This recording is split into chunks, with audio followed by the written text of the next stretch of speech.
Before I start this video, I need to tell you something. You're probably not gonna agree with what I say. What I say in this video, literally 90% of you are gonna be like, no, he's wrong. But what I need you to do, even if you immediately think that I am wrong, what I am going to need you to do is just watch the video in its entirety, because I will give you explanations, I will give you examples. And by the end of this video, I promise you I'm going to convince you that sadness is truly just a choice. Can you promise me that you're going to watch through the video and keep an open mind, even if you disagree with me? And also, as you're watching this video, I want you to just get a pen and a paper and write down anything that you think that is interesting. Anything that I say that you think is interesting, just write it down. Or at least just get your pen and your paper. You don't have to write anything down. Just get a pen and paper. And maybe, just maybe, if you think that something is interesting, please write it down. Let's get into the video now.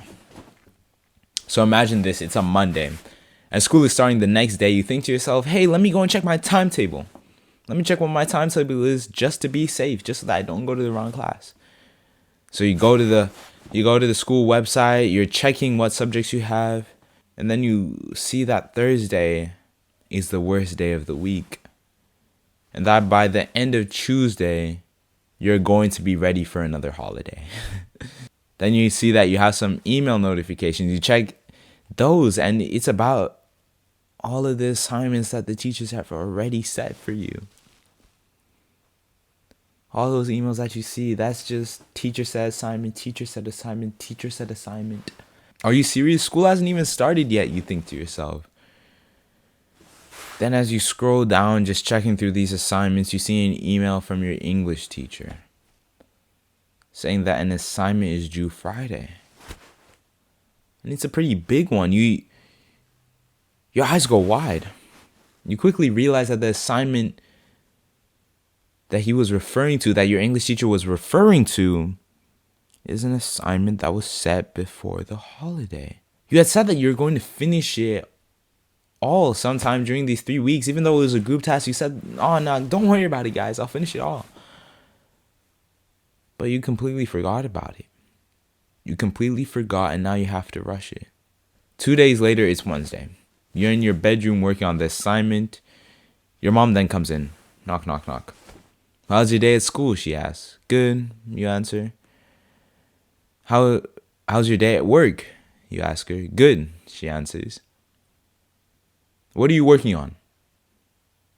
She asks you. Oh, just an English assignment. When is it due? You hesitate. Friday, you say. You then get into this mini argument where she's telling you that you should have done it earlier, that you shouldn't have waited until the last minute. You know that she's right, and that you should have. So you just quietly agree with her. You're just like, yes, mom. Yes, I know, mom. Yes. That's fine. Mom knows that it's due Friday. It's okay. It's fine. It's going to be fine. You can deal with that. She's probably going to forget about it anyways. Now imagine it's dinner time. You're thinking at the table what you're going to do about that assignment. You finish eating and you're like, oh, let me do my family a little bit of a favor here. Let me wash some dishes. How's school going? Your dad asks you as you're washing those dishes. Good, you say. We have a math test week 5 and I'm studying really hard for it. And he has an English assignment due on Friday that he hasn't started.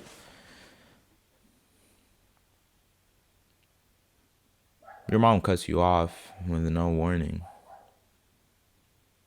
She snitches on you. Your dad now knows. When dad knows you've messed up, you know things aren't going to go good. You get a talking to right then and there. Then you go to your room and continue on the assignment. You are then about to go to bed. You're literally in bed just doing a little journal entry, talking about your day. Then dad walks in. No knock, knock, knock. He just walks in. He tells you that you messed up.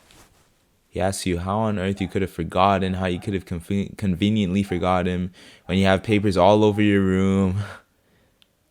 He's talking about the goals that you've obsessed over for months, that you've written on paper and stuck on your wall. The same papers that he told you to put down a few weeks ago.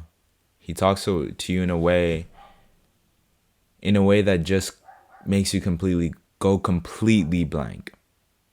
Can't think of anything else. He then tells you to get out of bed and continue the assignment for another 30 minutes. He then leaves. The first 10 minutes you just sit there, quietly thinking about what on earth got you to this point. You spend the next 40 working. It's now 9:50. He comes in and tells you to go to bed. He says that he sees that you've been crying, or at least we're on the verge of tears. So he tries to tell you that everything's okay, that you're going to be fine. It's not days after you've submitted the assignment, but something still feels off. Thoughts going through your head. You're so sad. It's now Sunday and you still feel sad. You feel as if you're never going to make your parents proud. Even though you submitted the assignment, you feel as if you'll never be out of this trap. This is just one assignment and you have 7 more to worry about. How are you going to deal? You wake up the next morning on Monday. You've slept in, you quickly go and shower. And when you're in the shower, you start feeling sad again. But then you remember that sadness is only a period. And that it will pass. You remember that it is a choice to be sad. You then switch the water from hot to cold. Turn it off. Step out and feel better than you have ever felt before. You feel happy. Sadness is a choice, and a lot of people are choosing to be sad nowadays. You know what I'm talking about, bro. Those cringy people on TikTok literally romanticizing their sadness. It's so, for lack of a better word, it's just sad. They talk about how their boyfriend or girlfriend left them and how they're so sad without them, talking about how much they're depressed and how they're dealing with problems. Like, oh my God. Bro, I just realized, like, these people talk about their problems but never really talk about the solution to their problems. Like, I need you to think about this for a second. These guys are talking literally about their, how do I say this? Fall damage.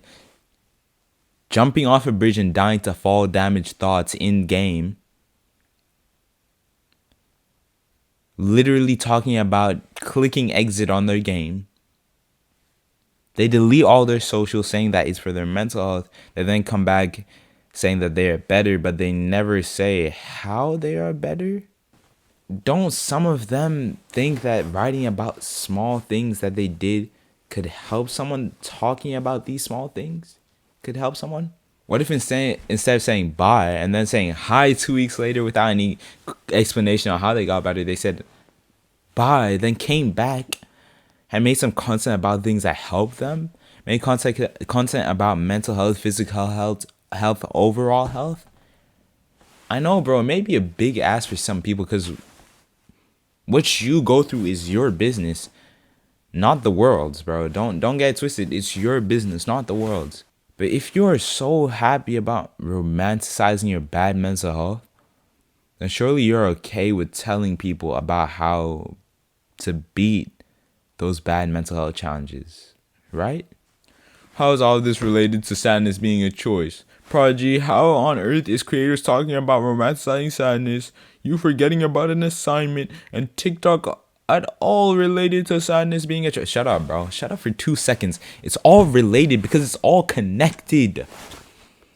In each of these situations I talked to you about, in all these situations that I've talked to you about, there has been sadness, but what I haven't told you about is how being sad is a choice. I'm not saying that it's an easy choice to make. No. I am not saying that at all. All I'm saying is that sadness is determined by simply how you look at something, and how it makes you feel is your choice because it's your body. What makes one person feel sad may not make another person feel sad. That is what I mean by sadness is a choice. It is simply determined by your perspective on things. And if you start incorporating habits into your life that will help change that perspective, you may never be sad again. Isn't that crazy to think about?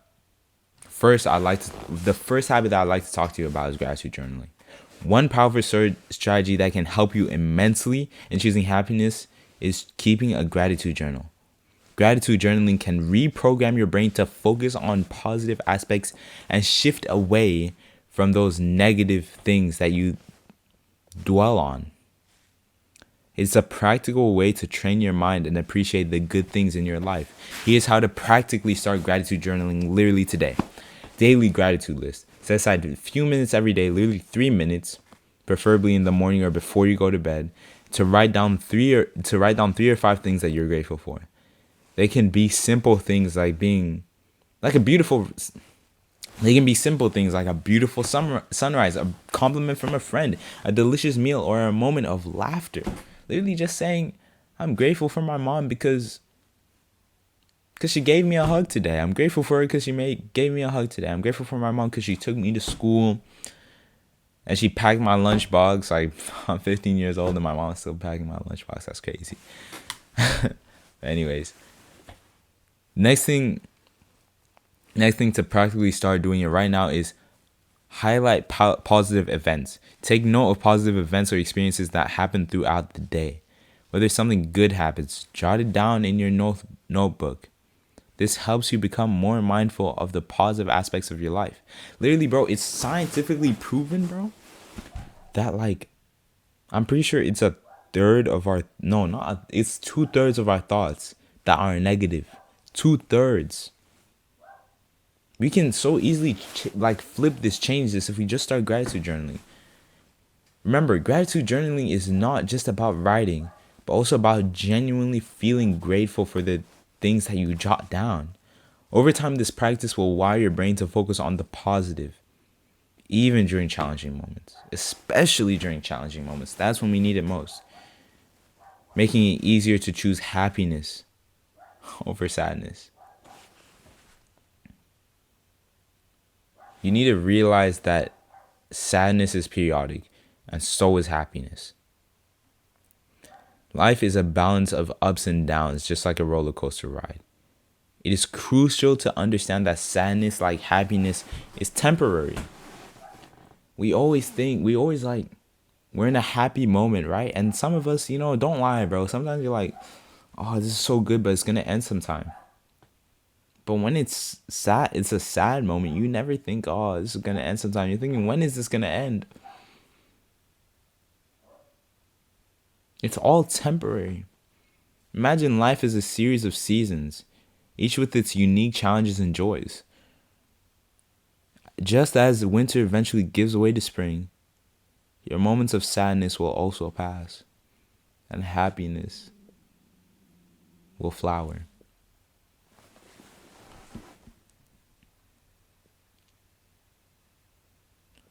When you find yourself in a period of sadness, remind yourself that it's a part of the natural way of life.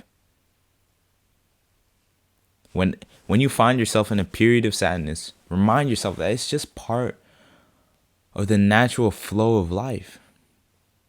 Knowing that happiness will return can provide comfort and motivation to keep going. Sadness is only periodic, my friend.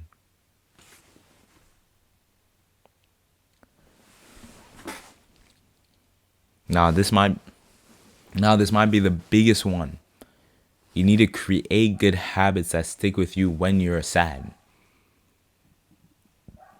Establishing good habits is essential for maintaining emotional balance and bouncing back from sadness.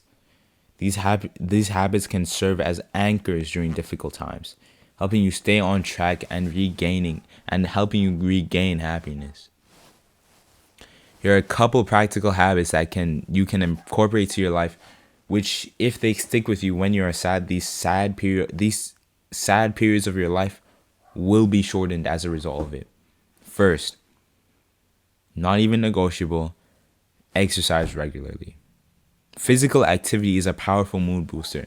Find a form of exercise you enjoy, whether it's jogging, dancing, or playing a sport.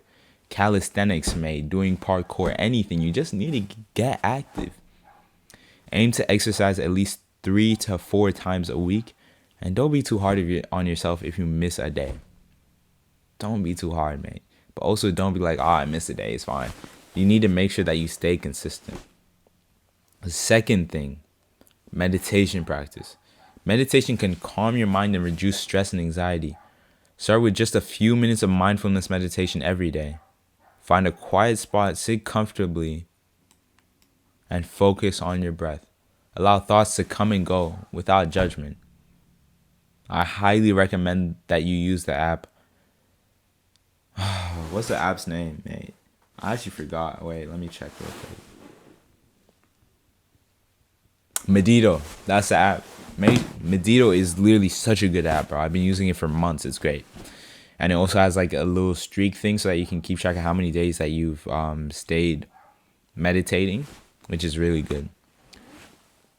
Final thing, guys. Remember, building habits takes time and effort. Start small and gradually increase the consistency. You're not going to be able to bench 500 pounds if you can't even bench 10 pounds. If you find yourself slipping into sadness, lean on these good habits to pull yourself back up. The more you practice them, the more they will become second nature and contribute to your happy mood. Sadness is a choice. Sadness is periodic, but those periods can be shortened if we cultivate a good lifestyle. Stay hardworking, stay healthy, get wealthy. Thank you for watching the video. I appreciate it. Yeah.